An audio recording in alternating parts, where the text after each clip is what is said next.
Well, a couple weeks ago, we started talking about our to-do list for 2020. We had a to-do list of things that we wanted to accomplish in 2020, and we got a little sidetracked last week, which I think was a really good sidetrack last week.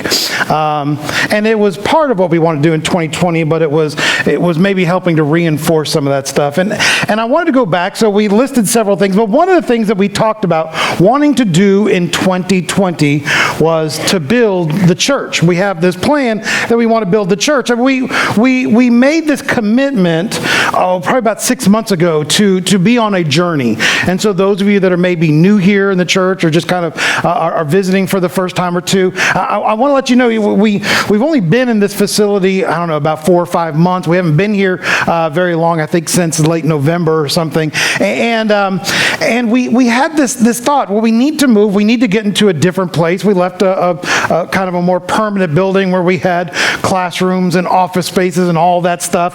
But with all that stuff that we had, the one thing that we didn't have was a growing, vibrant ministry. We weren't really reaching out and changing lives and doing stuff, and we really had to ask ourselves, are we doing the stuff that God's called us to do? Are we using all of our resources in the wisest way possible? Are we accomplishing the ministry that God has out there for us? And the more we prayed and the more we looked at, the more we realized we needed to be more focused on our ministry. We needed to be more focused on what God was calling us to do. And part of that was being willing to let go of the building in order to be on a journey. A journey that we didn't know where we were going. We didn't really know what the end is. Often if you look in the scriptures, God will say, I am sending you to a place.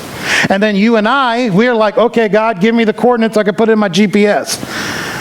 But he didn't do that in the Bible. He didn't say, I'm giving you a specific exact location. He often says, go, and when you get there, I'll let you know that you're there. And that's scary for us sometimes. We're kind of a point-to-point destination sort of people nowadays. We're always busy. We're on the go. We have to know how to get from here and how to get to there, and we want to get there fast.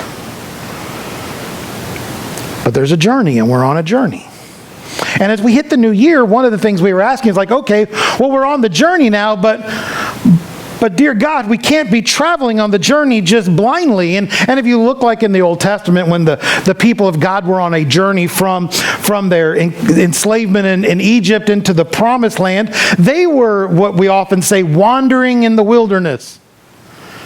And sometimes we can feel like that, we're just wandering, but we forget they weren't just wandering in the wilderness. If we read, God was actually guiding them. God was actually leading them. During the daytime, there was a cloud of smoke that they would follow. At night, there was a pillar of fire that they could follow. And they constantly followed where God was leading them. And it led them to some amazing places. Led them to Mount Sinai, where they actually got to see and feel the power of God. They got to witness God. It's where they were given the 10 Commandments. They were in the desert, and they got to see God feed them in their times of hunger and give them water in their times of thirst out in the middle of the desert. They got to have so much of the law revealed to them and taught to them, and they experienced and they learned so much about God on the journey to the promised land that they were going to. And so we're on a journey, and we don't want to walk blindly. And so we've been praying and asking God, what do you want for us? What is our to-do list in 2020? What are we looking for? And one of those things on our list is to build the church. To build the church. And to build the church means a lot of different things. I mean, would it be great to be able to physically build a building? Yeah, that would be great. Would it be great to maybe move into a building that's permanent that we could sustain? Yeah, that'd be great. But more importantly, to build the church, the fellowship, the you and the me, the people that are here, because really the church has always meant the ecclesia. The ecclesia is the gathering of the faithful, the fellowship of the people. And if we could do anything this year, if we could build our community, I mean, it's in the name of our church, Centerpoint Community Church. If we could build our community, if we could build our friendship together, I mean, how many of us show up at church because what we desperately desire, what we desperately need is people to be in community with us, people to love us, people to care about us, people to gather around us. And so today we're going to talk about that thing about building the church, about the priority of building the church. And we're going to start in 1 Corinthians. In fact, we're going to be in a couple different chapters in 1 Corinthians today, and then we're going to swap some other places. But we're going to be in 1 Corinthians chapter 14 to begin with today. 1 Corinthians 14 verses 1 through 4. And I want to read those for you today. It says, "Let love be your highest goal. But you should also desire the special abilities the Spirit gives, especially the ability to prophesy. For if you have the ability to speak in tongues, you will be talking only to God, since people won't be able to understand you. You'll be speaking by the power of the Spirit, but it will all be mysterious. But one who prophesies strengthens others, encourages them, and comforts them. A person who speaks in tongues is strengthened personally. But one who speaks a word of prophecy strengthens the entire church." Now, you probably go to different churches and hear people using these terms in different ways, and different denominations will use these terms in different ways, but especially back in the time when Paul is writing this, one of the ways that the church was validated, one of the ways that the church would know when they entered a new place, when they were preaching, and that God was affirming that fellowship, is there would be these displays of the power of the Spirit. People would be getting healed. There would be miracles that were going on. And one of them that commonly happened was the speaking in tongues. Now we see that, like, sometimes it's speaking in tongues. People that don't speak our language can understand what we're talking about. But the Bible also talks about speaking in angelic tongues. Speaking in tongues that are undiscernible, that nobody can understand, but a way that you have a closer understanding to God.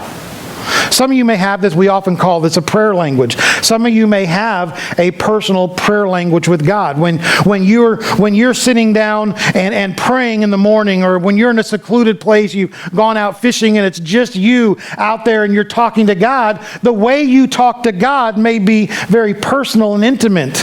Kind of like if you've seen young siblings that are together, they often have a language all their own, something they understand that nobody else understands, but you can tell they know we're getting that cookie jar, right? And they didn't say those words, but you know they're in cahoots. They've got a plan because they can communicate in a way that maybe they don't communicate to you and to me. But Paul's talking. He says, look, there are two different ways that we can speak here. He says some people speak in these miraculously spiritual ways, and they talk to God, and nobody else knows what's going on. Nobody else has a clue what's being said.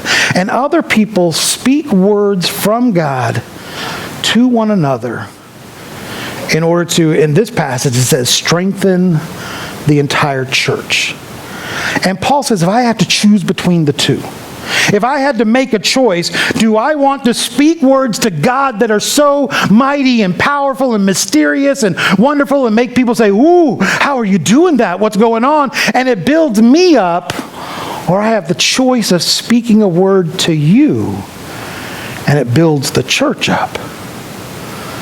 He said, I'd rather speak a dozen words that you could understand and be built up than 1,000 words that nobody could understand.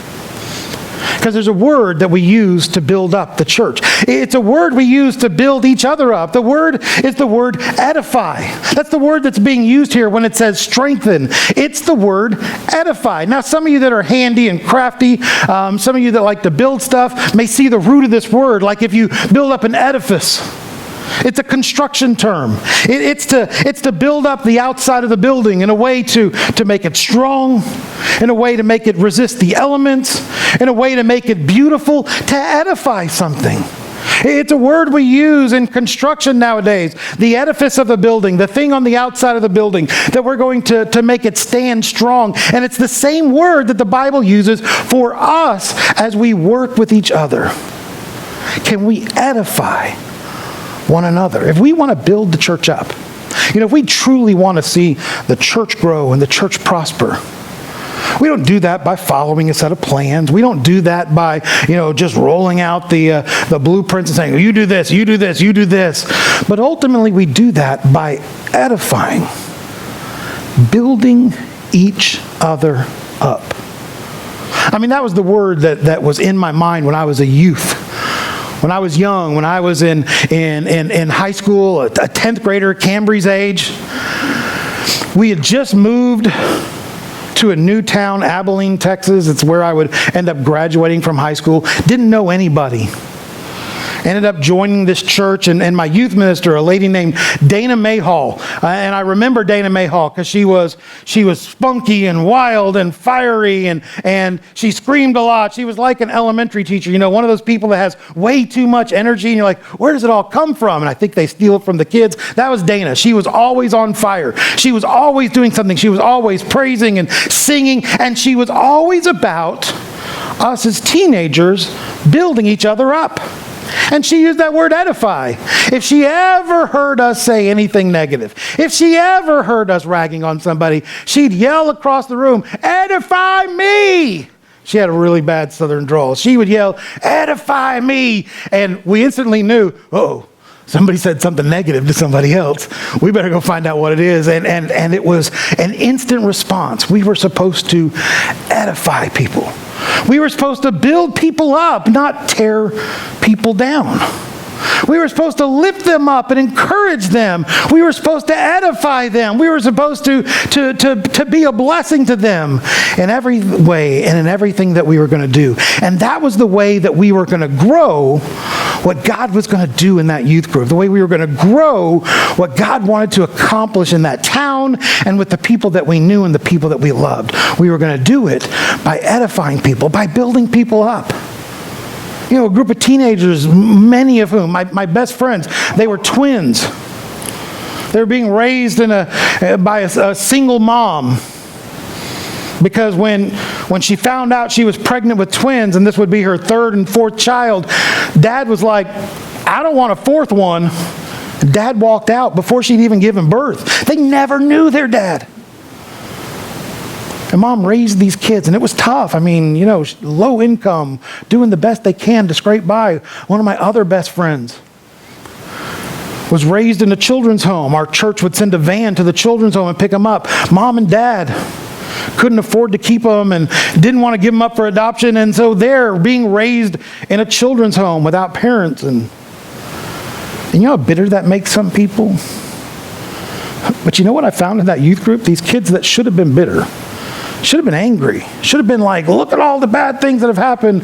They were the people so filled with life and so filled with passion. Two of those are still some of my best friends to this very day. I still talk with them all the time. I still consult with them. One of them helped me build the church that we planted in Oklahoma. One of them is a huge ministry partner and works down at Liberty University, where we're probably sending Tate, so he's going to be adopting my kid when he gets down there, so I don't have to pay tuition. That doesn't happen. But these people that should have been beaten down had a youth minister that kept saying, lift each other up. And despite the circumstances, they found joy. And how great would that be for us? How many of us look at our lives and say, oh, look at this terrible thing going on in my life, and look how bad it is here, and look how tough it is here, and we knock ourselves down, and we knock ourselves down, and we knock ourselves down. And how many times do we need somebody around us that will love on us and edify us and build us up and encourage us? So I had a plan. I was thinking, all right, I'm gonna steal some stuff here, all right? I found this awesome symbol, and I decided what we needed is a way to remind ourselves of the lessons God was doing. So some of you I know get a little drowsy out there. I see you, Tessa, you're one of them, all right? I know you're sleeping back there, all right? She was praising so much, that's so much. I decided I was going to make sure you're paying attention by every time I edify you, we're just going to start banging on this symbol, right? Now, Tate told me if I use this rubbery side, it doesn't make, he said use this side, right? So I'm just going to bang on this while I preach. This is my plan. So you'll remember whenever you say something negative, I want you to hear this going on in your... Don't do that, Shirley. I'm trying to build you up. That hurts my feelings when you cover your ears. It makes me feel bad. I'm going to build you up by saying positive things about you and banging on this symbol here. Y'all like that plan? It's a great plan because this way you know that you should be looking at me. You should be focused on me, right? You cool with that, Travis? Do you like that? Why are you shaking your head, Travis? It hurts your ears. But I'm playing the cymbal. You play it every single day, Travis. Shirley didn't cover her ears when you, what?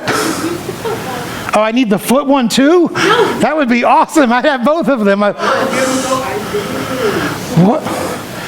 Well, how come when Travis plays it, I don't see any of y'all covering your ears up like this?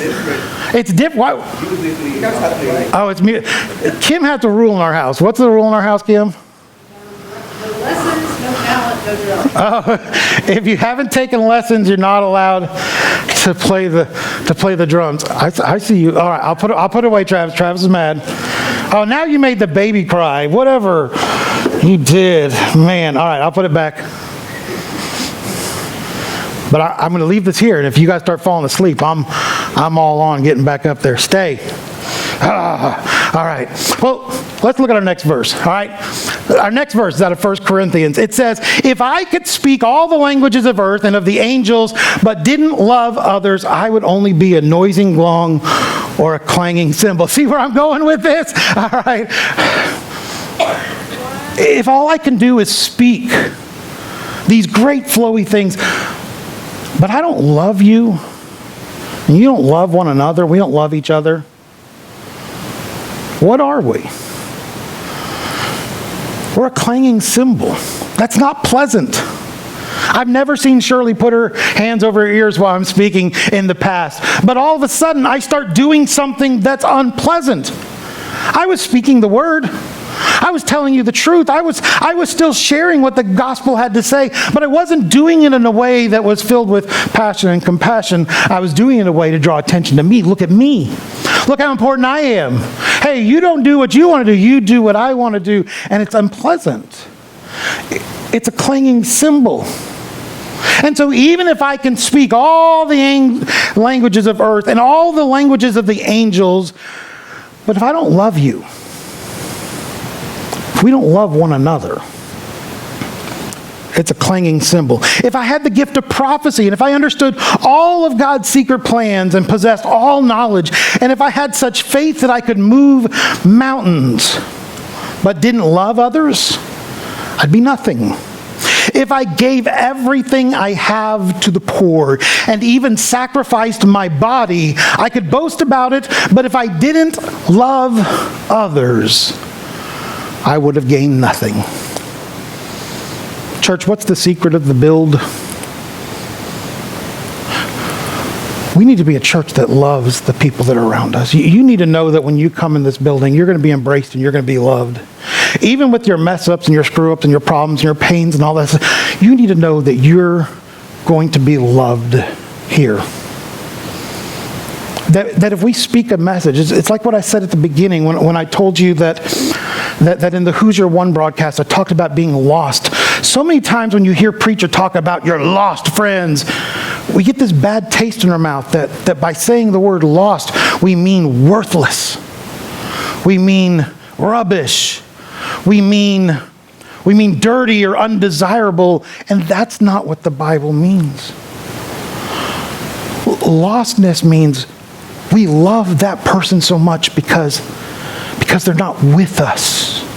And hopefully and prayerfully, that person thinks the same way back to us. I'm lost. I'm separated from the people that love me. I'm separated from the people that care about me. I'm separated from the people that feel my pain and are willing to walk with me through my pain. Church, let's keep being a church that loves one another. Let's keep being the sort of church that what we're going to build ourselves on, it's not trying to build ourselves on a budget. We're going to have a budget.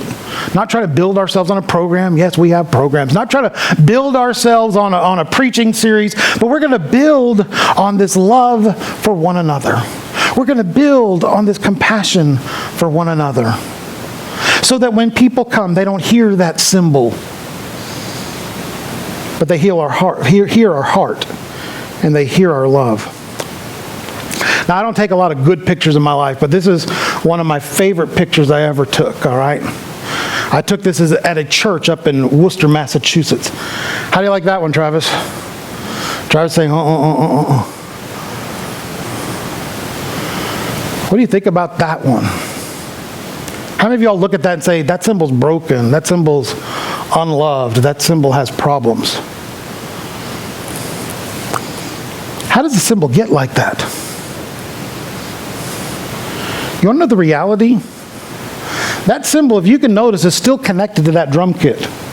And there are some nice, bright, shiny new symbols on that drum kit. So why wouldn't they just take that one off and put another new one on? Do you know how a symbol gets like that when it's on a drum kit? It gets like that because somebody plays it. It gets like that because somebody wants to make sure that symbol is heard. If you want to wear out making a noise that God and people love to hear. That symbol was worn out not because it was abused. That symbol was worn out not because it made such an awful noise. People said, stop playing it. That symbol was worn out because the crowd, the congregation, the people of God kept yelling to that drummer, play it more, play it more, play it more. Isn't that what we want for people to come in and to be so loved that they say, play that song again. Play that again in my life. I need to be loved. I need to be lifted up. I need to have somebody hug me when I'm hurting. I need somebody to speak positive words, to tell me that I have a good-looking coat on today, or they love that scarf or my shoes, to tell me that hey, I heard what you did at work and I'm so proud of the job that you're doing there, to say, I'm proud of your kids, I'm proud of this, I'm proud of that. Isn't that what we want, to be able to come into a place and people love on us and all we yell at the stage is, play it again, do it more. That's the kind of church I want to be in. And do you want to know how you wear out a symbol? You wear out a symbol by having people keep yelling at you, play it some more, play it some more, play it some more. And they never took it off the drum set. They never took it off the drum set because they were still praising God with that symbol. Did it resonate like the other symbols? Probably not. Was it clean and shiny like the other ones? No. Did chunks of it probably fall off at different times? Yeah, that's probably true. But how many of us, honestly, we walk in and we feel more like that symbol than we do like the nice shiny ones we have? And the reality, most of us say, yeah, I've been pretty broken. And we're afraid that when we come into the church, because we're broken and beaten up, that we're useless in here. I don't know. It's the exact opposite. It's those of us that are beaten and broken up and God is still loving on it and we all still love on it and say, make your noise. Make your noise. Let's be worn out, making the kind of noise that God and people around us love to hear. And so I don't need you to walk in here being the newest, brightest, shiniest symbol. I got more joy seeing that symbol played. In fact, I'd be willing to make a guess that I have seen hundreds, if not thousands of symbols being played in my lifetime. There's only one I've taken a selfie of. This one is the only symbol that I ever thought was so special, I need to go take a picture of it. Why? Because it was unique. It was battered, it was bruised, but it was still praising God. It was still edifying the church. It was still building up the people around it. You and me have been called to edify the church. And even if we're beaten up, we got to go back to look at it. Even if we're as beaten up as that, you got to look even in the background. It's kind of hidden, but it's messed up on both sides, all right? So you could be messed up all around. And God still wants to use you.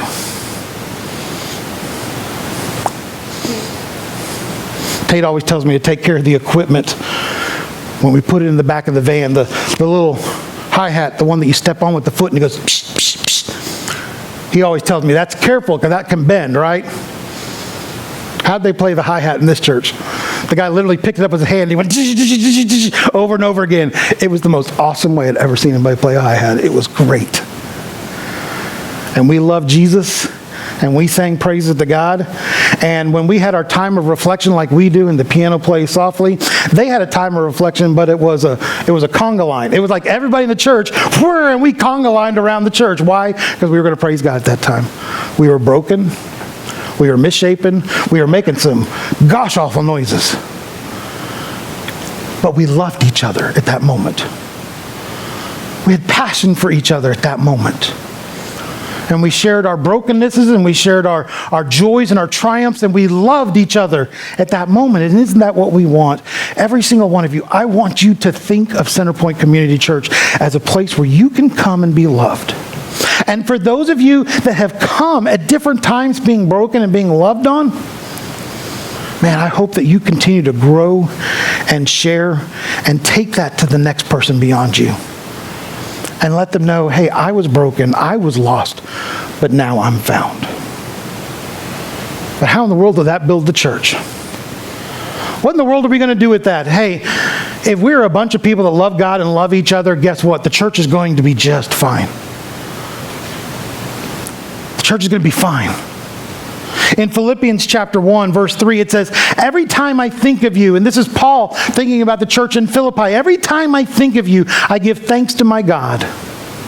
Whenever I pray, I make my requests for all of you with joy, for you have been my partners in spreading the good news about Christ from the time you first heard it until now. And I am certain that God, who began a good work in you, will continue his work until it's finally finished on the day when Christ Jesus returns. I believe Paul had a message for us as well. When we think about building the church, it's going to take time. Our leadership team met. We're starting a building fund for the church. We want to save up some money so when it is time for us to leave, we could pay the first and last month's rent, or we could put a down payment on a building that might be our own. But we want to be responsible. We want to prepare. It's part of that responding to God. What are you calling us to do? Where do you want us to go? We have a plan. But that plan didn't begin when the leadership committee met and said, hey, what can we do to make the next step? It started 6 months ago when we said, you know what, we're going to be on a journey, but let's do it together and let's pray about it. And together as a church, we prayed about the journey. We made plans. Hey, how are we going to get all the equipment set up? Where are we going to meet? What are we going to do? And there was a plan, and we set it up, and God was doing something, but that wasn't the beginning of it all. I mean, we've been here a year and a half. There was a time that the church called and said, Pastor, lead us. Where are you going to go? But that wasn't the beginning of it, because there was a time that the church went for an entire year where you yourselves, just the people that sat in the pews, held the church together and fought for the church and said, God, where we're going. And before that, with the previous pastor, as Chris was there, and I want you to know every single Sunday I get a text message from Chris saying, I'm praying for you. I'm praying for Centerpoint, and I'm praying that God will do great things there, because he knows that when this church started, that Philippians chapter 1, verse 6 was as true then, and it's still true today, that I am certain that God who began a good work within you, that when God started that good work, when Centerpoint Community Church had its very first service, the very first time you came together to worship God, and the very first time you opened the Word of God together, that he who began a good work in you, when God began a good work in Centerpoint, he will continue his work until it's finally finished on the day when Jesus Christ returns. God is not finished with us. God's not done with us. If we continue to love people and follow God, obey God, if we continue to edify the church, build the church up in love like he called us to do it, he is not finished with us, and the Bible tells us he will never be finished with us until the day Jesus Christ himself comes and says, I'm ready to redeem the church. Come on, well done, my good and faithful servants, and he brings us up to be with him. I don't know when that day is going to be, but I know he's not finished with us in 2020. And I know that he's not going to watch us fade in 2020. I know he wants us to edify the church, to strengthen the church, to build the church up in love. And so this year, my encouragement to you is let's love one another. Love each other passionately so that more broken people want to be here. So that more people that just need somebody to care about them want to be here. So that when we start praying about our one that's hurting, our one that's in need, our one that is lost, that when they come here and they meet Jesus, they will be found. And there will be celebrations. because the celebration of loved ones getting together, the celebration of people who love each other, coming together and meeting at the foot of the cross is such a glorious celebration that even the angels in heaven celebrate at it. This year, 2020, is the year to build. We build, we edify by loving one another, strengthening one another. The Bible tells us in other places that we are supposed to carry each other's burdens. And that's what we do. We build up. And so if you're down, you're low, we're here for you. And if you had a bad day, because sometimes you had a bad day. Sometimes it was rough. Even the strongest of us, even the best of us, have bad days. But guess what? We're here to build each other up. Love each other. Strengthen each other. God started this build, and God will complete it too. Would y'all pray with me? Our Heavenly Father,